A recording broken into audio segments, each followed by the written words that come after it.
Enfin, si je pouvais faire ce que je fais sans la notoriété, je le ferais en fait. Je suis plutôt du genre discret.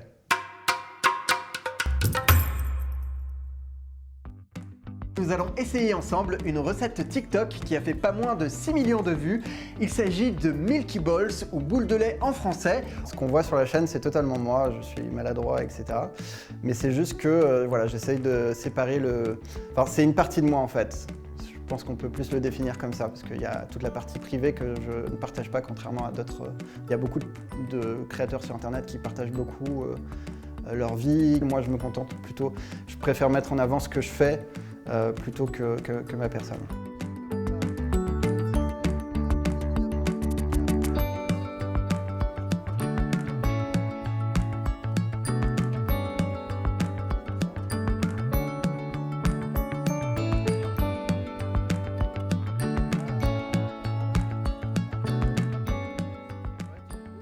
Le site internet que j'ai créé s'est un peu cassé la figure et en parallèle, ma chaîne YouTube a explosé au même moment.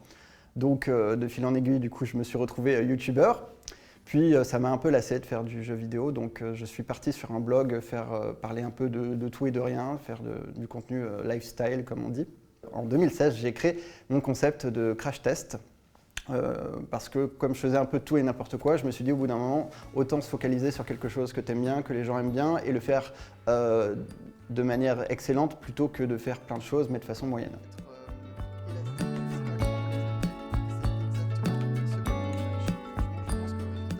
Lorsque j'ai lancé mon concept de crash test, ça a très vite décollé, les gens ont adhéré à l'idée de découvrir des objets, des produits testés par quelqu'un de lambda, d'amateur, qui leur ressemble et qui leur donne un avis objectif sur des choses qu'ils auraient peut-être eu envie d'acheter en temps normal grâce à la publicité ou à cause de la publicité. Salut YouTube, je sors rarement des vidéos.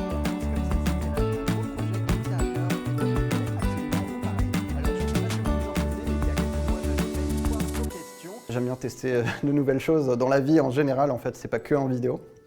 Donc je trouve ça toujours intéressant d'aller sur d'autres supports. Donc, en l'occurrence, effectivement, j'ai fait un livre avec Hachette en 2018, 50 DIY pour toute la famille. Donc c'était des recettes pour les enfants, pour les adultes, pour les ados.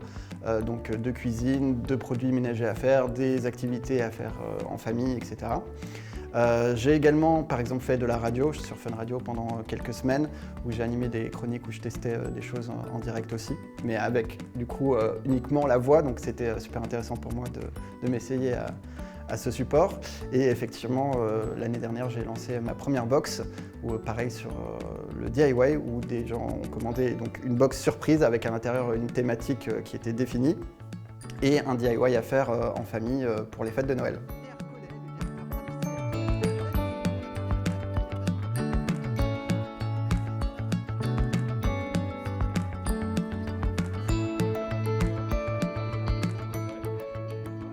Récemment, j'ai lancé un format qui est quasiment consacré, où je pars à la découverte des entreprises, des personnes qui fabriquent des produits en Bretagne.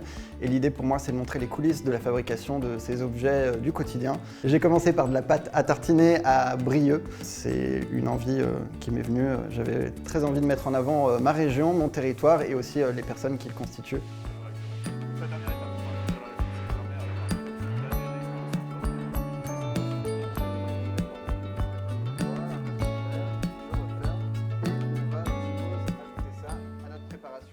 Pour perdurer, c'est tout simplement toujours essayer de faire de la qualité et rester fidèle à des valeurs. Voilà, ne pas se vendre justement au plus offrant ou quoi que ce soit. Toujours essayer de rester dans sa ligne de conduite et surtout essayer d'innover, de se renouveler, de proposer de nouvelles choses en phase avec ce qu'attendent les gens. Que ce deuxième essai sera le bon, déjà ça vous pousse des moulets, c'est problématique. Ah si, j'ai réussi, regardez-moi ça. Ok, là on a clairement... C'est Alexandre Calvez, c'est breton.